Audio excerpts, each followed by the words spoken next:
نحمده ونصلي على رسوله الكريم أما بعد فأعوذ بالله من الشيطان الرجيم بسم اللہ الرحمن الرحیم۔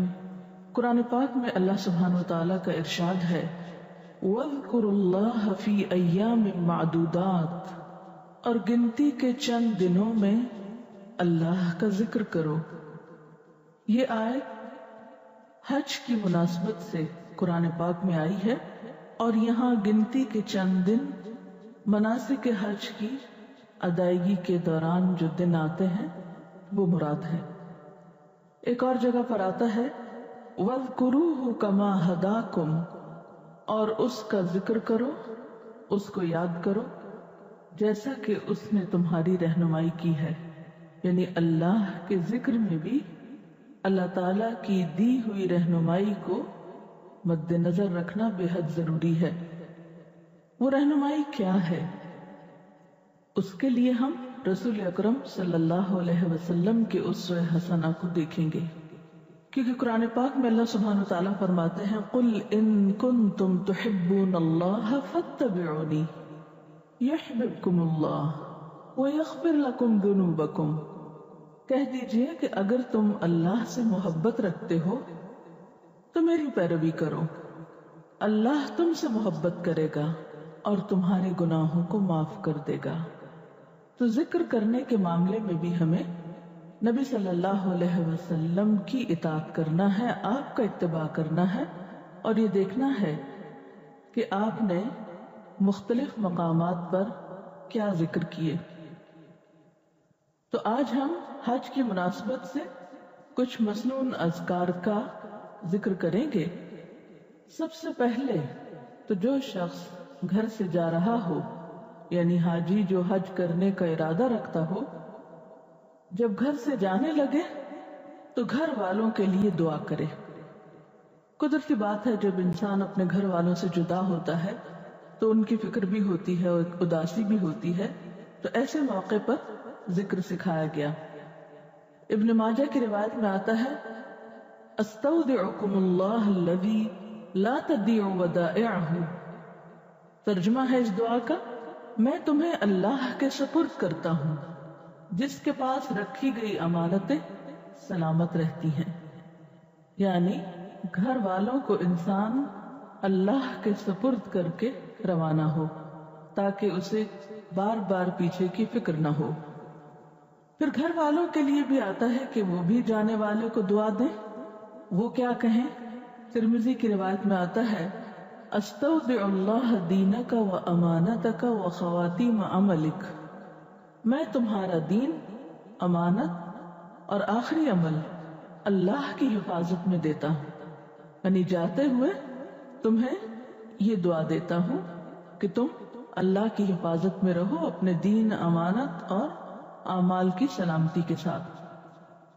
جب گھر سے نکلے تو یوں کہے، ابو داؤد کی روایت ہے بسم اللہ توکلت علی اللہ لا حول ولا قوت الا باللہ، اللہ کے نام کے ساتھ میں نے اللہ پر توکل کیا، نہ کسی کو نیکی کرنے کی قوت ہے اور نہ برائی سے بچنے کی طاقت ہے مگر اللہ کی توفیق سے۔ اور یہاں پر آپ دیکھ رہے ہیں کہ نکلتے وقت اللہ کے بھروسے پر نکلا جا رہا ہے، بسم اللہ، اللہ کے نام کے ساتھ، اس کی مدد کے ساتھ، توکلت علی اللہ، میں اللہ پہ بھروسہ کرتا ہوں۔ کس معاملے میں؟ کہ میرا یہ سفر بخیر گزرے۔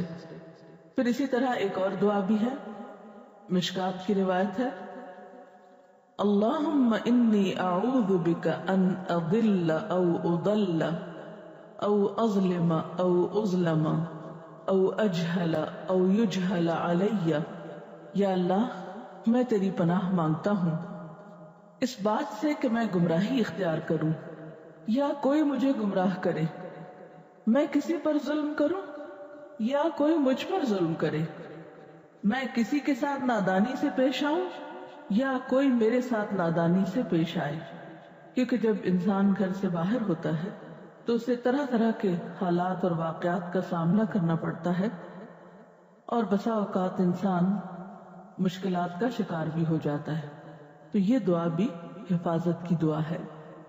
پھر سواری پر بیٹھتے وقت، خواہ گاڑی ہو جہاز ہو، جب ایک انسان سواری کے لیے رکاب پر پاؤں رکھے یا سیڑھی پر قدم رکھے یا گاڑی کے اندر پاؤں رکھے تو اس کی ابتدا بسم اللہ سے کرے، پھر 3 مرتبہ الحمدللہ کہے، یعنی اللہ کا شکر بجا لائے، 3 مرتبہ اللہ اکبر، اللہ کی بڑائی بیان کرے، پھر جب سواری پر بیٹھ جائے تو سبحان الذی سخر لنا ھذا وما كنا له مقرنین وَإِنَّا إِلَىٰ رَبِّنَا لَمُنْقَلِبُونَ، یہ دعا پڑھے۔ اس کا ترجمہ ہے، پاک ہے وہ ذات جس نے اس سواری کو ہمارے لیے مسخر کر دیا، حالانکہ ہم اس کو قابو میں نہیں لا سکتے تھے۔ مثلا اگر آپ جہاز پر بیٹھے ہیں تو جہاز کی وسعت اور جہاز کا حال حلیہ دیکھ کر انسان بعضوں کا سوچتا ہے کہ کس طرح یہ زمین سے اتنی بوجھل چیز اٹھے گی اور کس طرح فضا میں اڑ کر پھر ہمیں منزل مقصود تک پہنچائے گی، اور عموماً جہاز میں بیٹھنے والے کسی نہ کسی پریشانی کا ضرور شکار ہوتے ہیں اور یہ خیال دل میں ضرور آتا ہے کہ ہم خیریت سے مقام پر پہنچ جائیں، منزل تک۔ تو بہرحال اس وقت انسان اللہ تعالیٰ کی تسبیح بیان کرے، اس کی عظمت بیان کرے کہ پاک ہے وہ ذات جس نے اسے ہمارے لیے مسخر کر دیا، ہمارے بس میں نہ تھا کہ ہم اس کو قابو میں لاتے، بے شک ہم اپنے رب کی طرف لوٹنے والے۔ اچھا، سفر ایک ایسی چیز ہوتی ہے کہ جس میں انسان کو موت ضرور یاد آتی، یہ خیال دل میں ضرور آتا ہے کہ پتہ نہیں واپس بھی آتے ہیں کہ نہیں، خدا نخواستہ کوئی ایسا حادثہ یا کوئی ایسی چیز نہ پیش آ جائے کہ جس سے واپس لوٹنا مشکل ہو۔ تو اس موقع پر یہ دعا کہ ہم اپنے رب کی طرف پلٹنے والے ہیں، کہ جس طرح آج اس گھر کو عارضی طور پر چھوڑ کر جا رہے ہیں، ایک دن آئے گا کہ ہم اس گھر کو ہمیشہ کے لیے چھوڑ جائیں گے، اور بندہ مومن کے دل میں آخرت کا احساس اور اپنے رب کی طرف واپس پلٹنے کا احساس ہمیشہ تازہ رہنا چاہیے۔ اسی طرح ایک اور بہت خوبصورت دعا ہے، اللہم انا نسألک فی سفرنا ھذا البر والتقوى ومن العمل ما ترضى اللہم ہون علینا سفرنا ھذا واطو عنا بعدہ اللہم انت الصاحب فی السفر والخلیفۃ فی الاہل اللہم انی اعوذ بک من وعثاء السفر وکآبۃ المنظر وسوء المنقلب فی المال والاہل۔ اگرچہ دعا کچھ لمبی ہے لیکن اس کا معنی بہت ہی خوبصورت ہے۔ اے اللہ، ہم اس سفر میں آپ سے نیکی، تقوی اور ایسے عمل کا سوال کرتے ہیں جو آپ کی پسند کا ہو، یعنی ہم جس کام کے لیے جا رہے ہیں تو اس سے راضی ہو جائے۔ اے اللہ، ہم پر سفر کو آسان کر دیجئے اور اس کی دوری کو لپیٹ دیجئے۔ اے اللہ، آپ اس سفر میں ہمارے ساتھی ہیں اور ہمارے اہل و عیال میں ہمارے خلیفہ ہیں۔ اے اللہ، میں سفر کی تکلیف سے، برے منظر سے اور اپنے اہل و عیال میں بری حالت کے ساتھ واپس آنے سے آپ کی پناہ طلب کرتا ہوں، یعنی راستے میں بھی سلامتی رہے اور پیچھے اہل و عیال بھی خیر عافیت سے رہیں۔ یہ 2 چیزیں، یہ 2 فکریں ہوتی ہیں انسان کو گھر سے نکلنے پر، اور اس دعا میں یہ دونوں باتیں بہت خوبصورتی کے ساتھ جمع کر دی گئی ہیں۔ اسی طرح انسان جب سفر کے دوران میقات پر پہنچ کر عمرے کی نیت کرے تو اللہم لبیک بالعمرہ کہہ کر دعا مانگے، میں حاضر ہوتا ہوں اے اللہ، میں عمرے کے لیے حاضر ہوتا ہوں۔ تلبیہ، لبیک اللہم لبیک، لبیک لا شریک لک لبیک، ان الحمد والنعمت لک والملک لا شریک لک۔ میں حاضر ہوتا ہوں اے اللہ، میں حاضر ہوتا ہوں، میں حاضر ہوتا ہوں، آپ کا کوئی شریک نہیں، میں حاضر ہوتا ہوں، بے شک تعریف، نعمت اور ملک تیرا ہی ہے، تیرا کوئی شریک نہیں۔ تلبیہ کے بعد کوئی اور دعا بھی اور رسول اللہ صلی اللہ علیہ وسلم پر درود بھی پڑھا جا سکتا ہے۔ سفر میں اگر کسی جگہ رکنا پڑے تو اس وقت یہ دعا پڑھنی چاہیے، اعوذ بکلمات اللہ التامات من شر ما خلق، میں اللہ تعالیٰ کے تمام کلمات کے ذریعے ساری مخلوق کے شر سے اللہ کی پناہ مانگتا ہوں۔ کیونکہ انسان سفر میں جب کسی انجان جگہ پر رکتا ہے تو عموماً خوف کا شکار ہوتا ہے کہ کوئی چیز نقصان نہ دے، تو یہ دعا انسان کو سارے نقصانات سے محفوظ رکھتی ہے۔ پھر اسی طرح مکہ اور مدینہ میں داخل ہوتے وقت 3 بار کہیں اللہم بارک لنا فیہا، اے اللہ اس بستی کو ہمارے لیے مبارک کر دے۔ اللہم ارزقنا جناہا وحببنا الی اہلہا وحبب صالحی اہلہا الینا، اے اللہ اس بستی کی اچھی پیداوار کو ہمارا رزق بنا اور ہماری محبت ان بستی والوں کے دل میں ڈال دے، اور ان میں جو نیک لوگ ہوں ان کی محبت ہمارے دلوں میں پیدا کر دے۔ مکہ اور مدینہ کے قیام کے دوران انسان کو دن میں کئی بار مسجد جانا ہوتا ہے، تو مسجد میں داخل ہونے کے وقت دعا لازمی پڑھنی چاہیے۔ اس سلسلے کی مسنون دعا دایاں پاؤں مسجد میں پہلے رکھنا چاہیے اور یہ دعا پڑھنی چاہیے، بسم اللہ والسلام علی رسول اللہ، اللہم اغفر لی ذنوبی وافتح لی ابواب رحمتک، اللہ کے نام سے داخل ہوتا ہوں، اللہ کے رسول صلی اللہ علیہ وسلم پر سلام ہو، اے اللہ میرے گناہ معاف کر دے اور میرے لیے اپنی رحمت کے دروازے کھول دے۔ پھر اسی طرح مسجد الحرام میں داخل ہونے کے بعد جب بیت اللہ شریف کو دیکھیں تو کوئی بھی دعا مانگ سکتے ہیں۔ یاد رکھیے پہلی دفعہ بیت اللہ شریف کو دیکھنے پر جو دعا مانگی جاتی ہے وہ قبول ہوتی ہے۔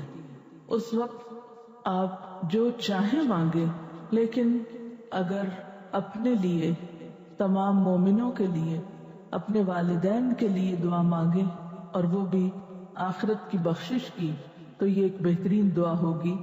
مثلا حضرت ابراہیم علیہ السلام کی دعاؤں میں سے ایک دعا جو ہم ہر نماز میں پڑھتے ہیں، رب اجعلنی مقیم الصلاۃ ومن ذریتی ربنا وتقبل دعاء ربنا اغفر لی ولوالدی وللمؤمنین یوم یقوم الحساب۔ تو اس میں دعاؤں کی قبولیت کی دعا بھی ہے، اس نیت سے آپ یہ مانگیں کہ جو بھی اللہ میں دعا مانگوں اس کے بعد وہ قبول ہو، اور اس کے ساتھ مجھے بخش دے، میرے والدین کو بخش دے اور سارے مومنوں کو بخش دے جس دن حساب کتاب قائم ہو۔ تو یہ ایک بہت ہی خوبصورت دعا ہے۔ پھر اسی طرح طواف کی ابتدا میں بسم اللہ اللہ اکبر کہا جائے گا۔ طواف کے دوران سبحان اللہ والحمد للہ ولا الہ الا اللہ واللہ اکبر ولا حول ولا قوت الا باللہ العلی العظیم یہ پڑھ سکتے ہیں۔ پاک ہے اللہ اور سب تعریف اللہ کے لیے ہے، اور اللہ کے سوا کوئی الہ نہیں، اللہ سب سے بڑا ہے، کوئی طاقت اللہ کے سوا انسان کو فائدہ نہیں دے سکتی۔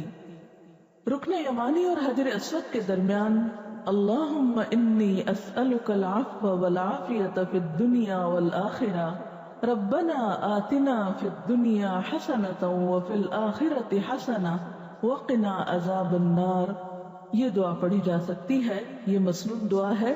اس کا ترجمہ ہے اے اللہ میں تجھ سے درگزر اور عافیت کا سوال کرتا ہوں دنیا اور آخرت میں۔ اے ہمارے رب ہمیں دنیا میں بھلائی عطا فرما اور آخرت میں بھی بھلائی عطا فرما اور ہمیں آگ کے عذاب سے بچا۔ طواف کے ہر چکر کی الگ دعا سنت سے ثابت نہیں، اس دوران آپ کوئی بھی دعا پڑھ سکتے ہیں، ضروری نہیں کہ آپ کتاب کھول کر پڑھیں، جو بھی آپ کے دل میں ہے۔ یاد رکھیے دعا میں جتنا خلوص ہوگا، جتنا خشوع و خضوع ہوگا، اتنی ہی وہ دعا زیادہ بہترین ہوگی، کیونکہ حدیث میں آتا ہے اللہ تعالیٰ غافل دل کی دعا نہیں سنتے۔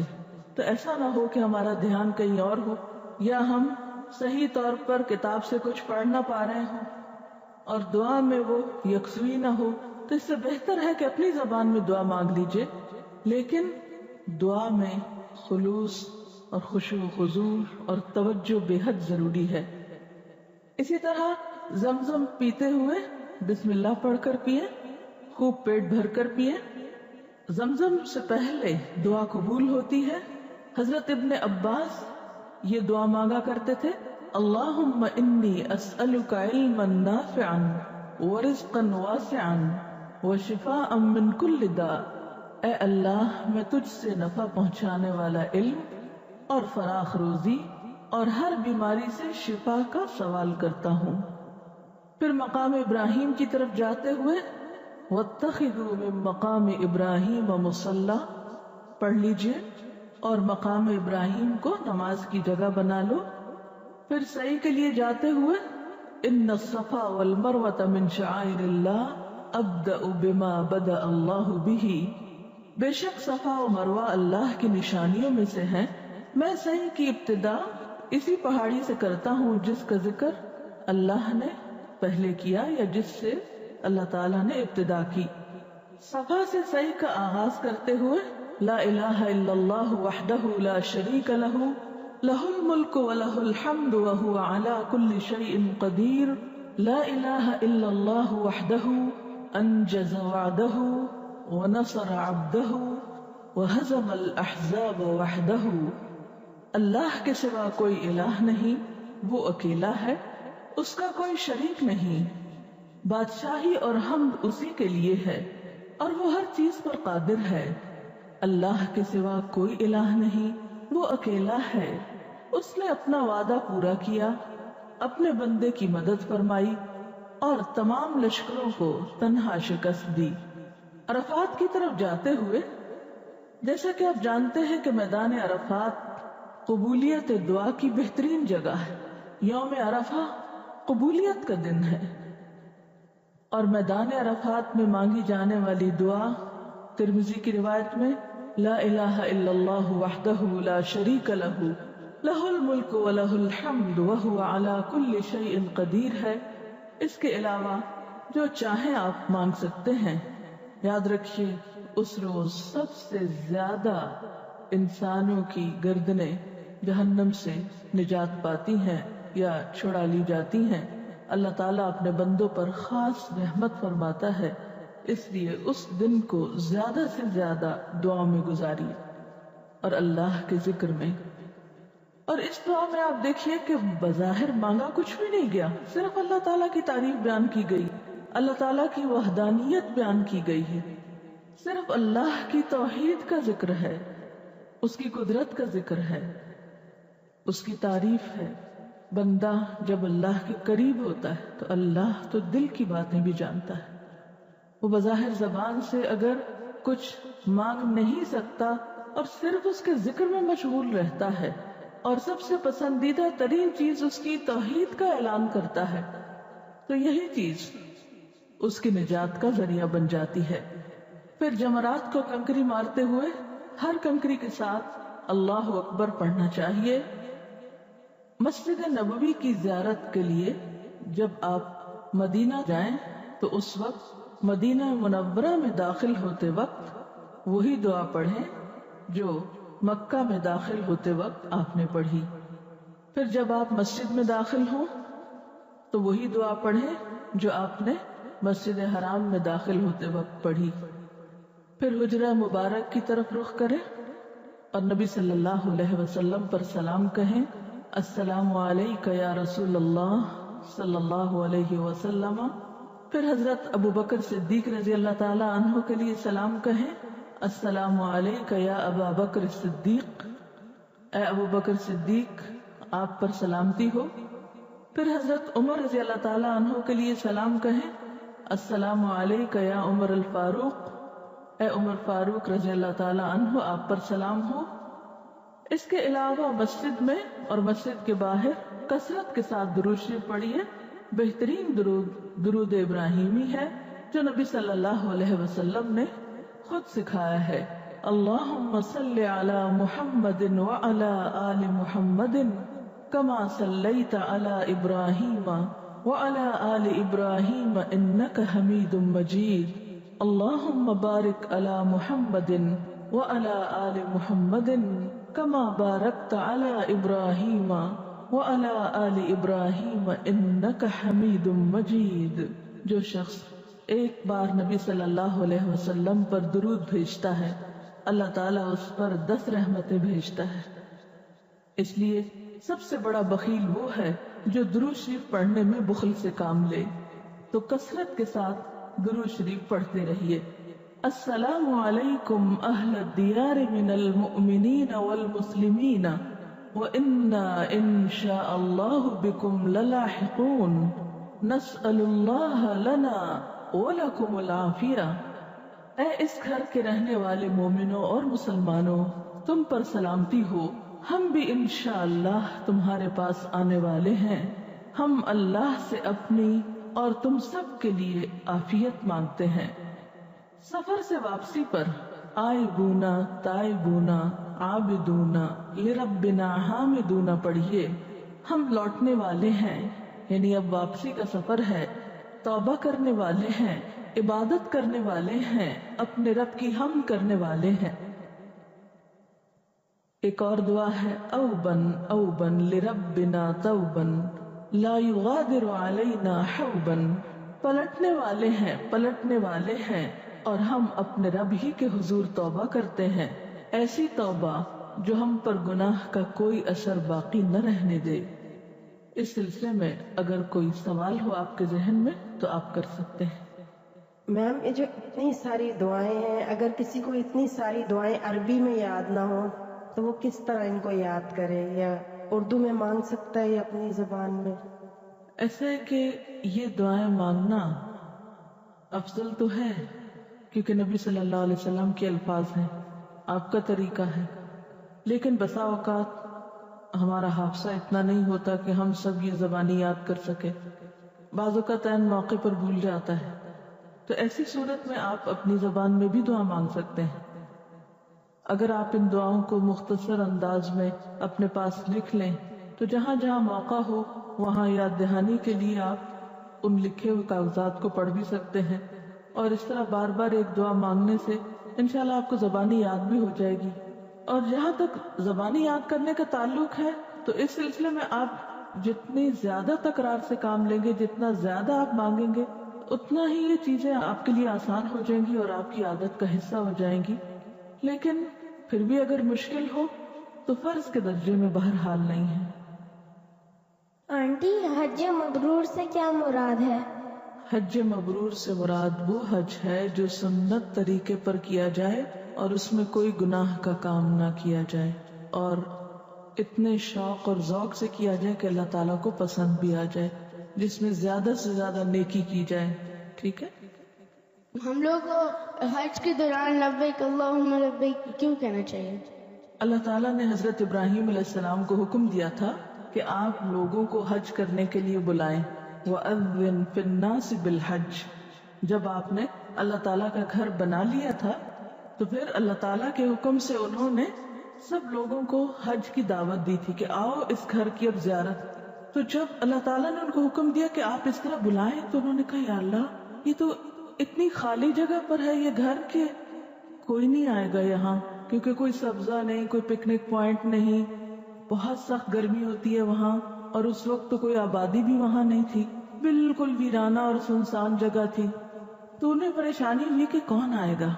تو اللہ تعالیٰ نے فرمایا کہ نہیں، لوگ آئیں گے، آپ بلائیں تو صحیح. دور دراز جگہوں سے آئیں گے، شوق سے آئیں گے. تو پھر کیا ہوا؟ انہوں نے پکارا اور لوگوں نے اس پر لبیک کہا. لبیک کا مطلب ہوتا ہے ہم حاضر ہیں، ہم آ رہے ہیں، ہم آئیں گے. اور جب حج شروع ہوتا ہے، جو ہی ہم احرام پہنتے ہیں تو ساتھ ہی ہم کہتے ہیں لبیک، میں حاضر ہو گیا، میں آ رہا ہوں. اللہ تعالیٰ آپ نے بلایا، حضرت ابراہیم علیہ السلام نے ہمیں پکارا، اور نبی صلی اللہ علیہ وسلم نے ہمیں اس پر عمل کر کے دکھایا، تو ہم بھی پورے ذوق شوق اور محبت کے ساتھ آ رہے ہیں، اس لیے کہتے ہیں. پوچھنا چاہوں گی کہ یہ بات درست ہے کہ یوم عرفہ جو عرفات کا دن ہے اصل حج وہی ہے، یعنی اگر کوئی عرفات کے دن حاضر ہو جاتا ہے تو اس کا حج ہو جائے گا؟ جی، اس لیے کہ نبی صلی اللہ علیہ وسلم نے فرمایا ہے الحج عرفہ، حج عرفات میں حاضری کا نام ہے. اور عرفات میں حاضری کے بغیر حج نہیں ہوتا. یعنی اگر کسی شخص نے باقی سارے کام کر لیے اور عرفات میں حاضر نہیں ہوا، جیسے اہل عرب جاہلیت میں کیا کرتے تھے کہ وہ اپنے لیے یہ ضروری نہیں سمجھتے تھے، یعنی خصوصاً قریش مکہ، کہ وہ عرفات تک جائیں. وہ سمجھتے تھے کہ باقی لوگوں کا وہاں جانا ضروری، ہمارا جانا ضروری نہیں. تو آپ صلی اللہ علیہ وسلم نے اس کی تاکید کی، اور وہ بھی زوال آفتاب کے بعد، یعنی جب سورج ڈھل جائے تو عرفہ میں حاضر ہونا ضروری ہے. لیکن اس کے ساتھ حج کا دوسرا رکن اعظم یعنی طواف زیارہ جو ہے وہ بھی ضروری ہے، تب حج مکمل ہوتا ہے. السلام علیکم. وعلیکم السلام. میں نے سنا ہے کہ آب زمزم عام پانی کی طرح بیٹھ کے نہیں پیا جاتا، کھڑے ہو کے پینا مصنون طریقہ ہے. جی ہاں، آب زمزم جب نبی صلی اللہ علیہ وسلم کو پیش کیا گیا تو آپ نے کھڑے ہو کر پیا. تو آپ ہی کی سنت کا اتباع کرتے ہوئے سب لوگ کھڑے ہو کر پیتے ہیں، اور کھڑے ہو کر پینا افضل سمجھتے ہیں. بیٹھ کر بھی پیا جا سکتا ہے، لیکن چونکہ نبی صلی اللہ علیہ وسلم نے حج کے موقع پر کھڑے ہو کر پیا تو اس لیے آپ کی پیروی میں کھڑے ہونا زیادہ بہتر ہے. ڈاکٹر صاحب، اگر کسی مجبوری کے تحت کسی خاتون کا طواف زیارت رہ جائے تو کیا اس کا حج مکمل ہو جائے گا؟ دیکھیے، طواف زیارت تو اہم ترین رکن ہے حج کا، اس کے کیے بغیر حج نہیں مکمل ہوتا. مجبوری گزرنے کے بعد اسے طواف کرنا چاہیے. السلام علیکم. مجھے یہ پوچھنا تھا کہ زمزم میں جو کفن بھگو کر لاتے ہیں وہاں سے، تو کیا یہ مسنون ہے؟ نبی صلی اللہ علیہ وسلم کی سنت سے ایسی کوئی چیز ثابت نہیں ہے، تو آپ صلی اللہ علیہ وسلم یا صحابہ کرام نے تو ایسا کوئی عمل نہیں کیا. اور ویسے بھی اگر دیکھا جائے تو پانی تو کپڑے کے خشک ہونے پر سب اڑ جاتا ہے، اس میں رہتا تو نہیں ہے. مدینہ منورہ میں درود شریف کے علاوہ اور کون سی دعا مانگی جا سکتی ہے؟ مدینہ منورہ میں درود شریف کے علاوہ تمام مسنون دعائیں مانگ سکتے ہیں آپ. لیکن اگر آپ کو وہ دعائیں یاد نہ ہوں اور آپ صرف درود شریف بھی پڑھنا چاہیں تو یہ بھی کافی ہو جائے گا. یعنی درود شریف بذات خود اتنی بڑی دعا ہے، اتنی زیادہ سعادت کی چیز ہے کہ اگر کوئی انسان کچھ اور نہیں مانگ سکتا اور وہ صرف درود پڑھتا رہتا ہے تو انشاءاللہ اس کی ساری حاجات پوری ہوں گی. السلام علیکم. اس عالم دی اسکالر آفیشیل چینل کو سبسکرائب کریں، ویڈیو کو لائک کریں، دوستوں کے ساتھ شیئر کریں اور نیچے کوئی اچھا سا کامنٹ ضرور کریں. دعاؤں میں یاد رکھیے گا. اللہ حافظ.